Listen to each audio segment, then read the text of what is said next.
Next heading लिखेंगे परमार वंश। प्रतिहार के बाद परमार वंश की हम यहाँ पर बात करते हैं। ठीक है, परमार नाम ही है, देखो शाब्दिक अर्थ। परमार मतलब शत्रुओं को मारने वाला कहा जाता है। ठीक है, परमार शाब्दिक अर्थ क्या है? शाब्दिक अर्थ है इसका शत्रुओं को मारने वाला।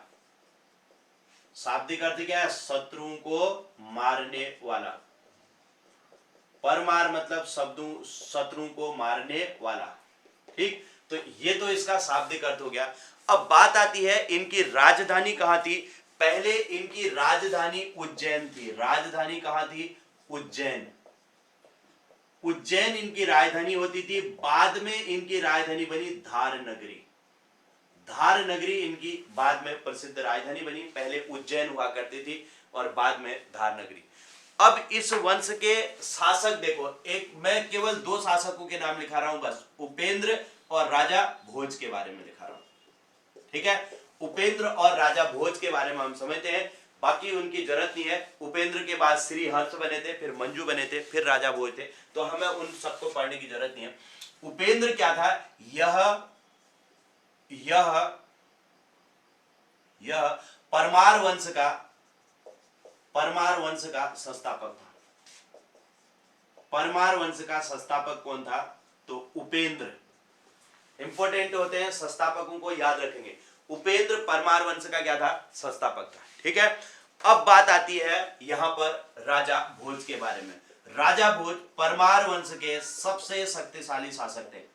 परमार वंश के सबसे शक्तिशाली शासक थे। सबसे शक्तिशाली शासक, सबसे शक्तिशाली शासक थे, पहली बात। दूसरा, ये भोजपुरी भाषा के जनक हैं। भोजपुरी भाषा के जनक थे। तीसरा, इन्होंने भोपाल शहर बसाया था। भोपाल शहर बसाया था। चौथी बात, इनके पिता का नाम क्या था? इनके पिता सिंधुराय थे। पिता सिंधुराय थे। पिता का नाम था सिंधुराज। ठीक है, इसके अलावा देखो राजा भोज के बारे में। राजा भोज न केवल राजा थे बल्कि लेखक भी थे। उन्होंने कई सारी रचनाएं भी कर रखी हैं। ठीक है, इन पर भी हम ध्यान देंगे उसके बाद।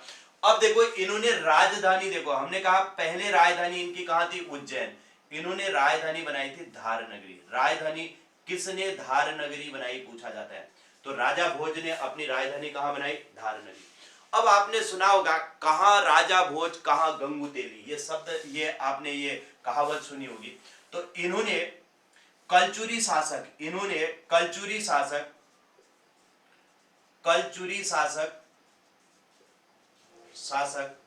गांगई देव को पराजित किया था। गांगई देव को पराजित किया, देव को पराजित किया था, जिस कारण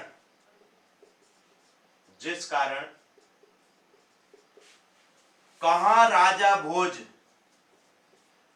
कहां गंगू तेली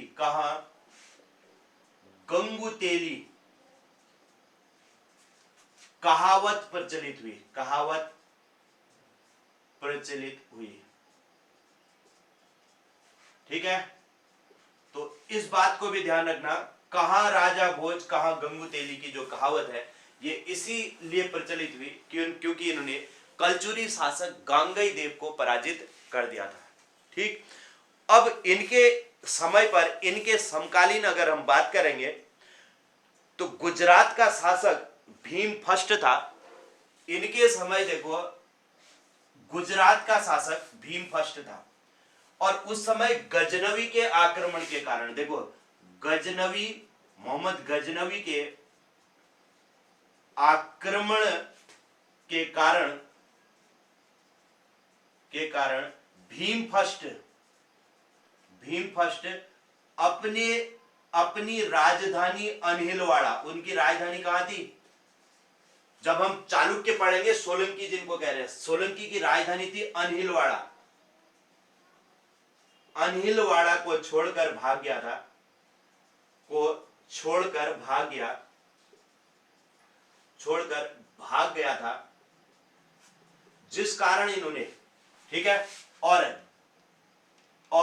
राजा भोज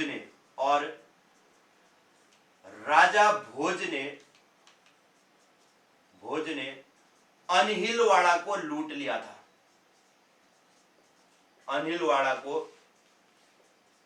लूट लिया था। तो यह भी याद रखना कि भाई अपना राज्य छोड़ करके भाग गया, इसीलिए उससे क्रोधित होकर के इन्होंने उसके राज्य अनहिलवाड़ा को लूट लिया था।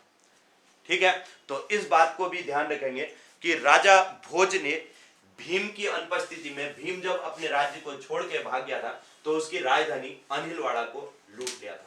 ठीक है, तो इतने पॉइंट राजा भोज के बारे में है। और इनकी कुछ रचनाएं भी हैं।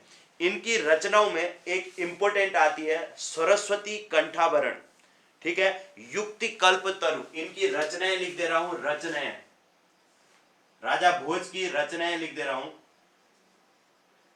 रचनाएं। एक है सरस्वती कंठाभरण, सरस्वती कंठाभरण की इन्होंने रचना की थी। उसके अलावा एक युक्ति कल्प तरु, युक्ति कल्प तरु की रचना की, युक्ति कल्प तरु, इंपोर्टेंट रचना। इसके अतिरिक्त इन्होंने चंपू रामायण, चंपू रामायण, चंपू रामायण की रचना की। श्रृंगार मंजरी की रचना की, श्रृंगार मंजरी की रचना की। ठीक है, और श्रृंगार प्रकाश की रचना की, श्रृंगार प्रकाश की रचना की। ऐसी कई सारी इनकी रचनाएं भी यहां पर मिलती है। ठीक है, कई महाकाव्य इन्होंने लिखे हुए हैं।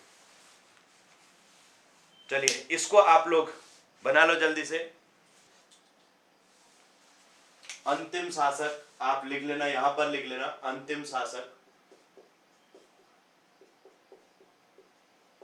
उदयादित्य था। परमार वंश का अंतिम शासक उदयादित्य था। बस संस्थापक याद रखेंगे उपेंद्र, उसके बाद इंपोर्टेंट शासक है राजा भोज। चलिए, तो इसके साथ ही प्रतिहार, परमार, उधर हमने पाल और सेन, ये चार के चार वंश हमने कंप्लीट कर ले। पाल वंश, सेन वंश, प्रतिहार और परमार वंश कंप्लीट हुआ।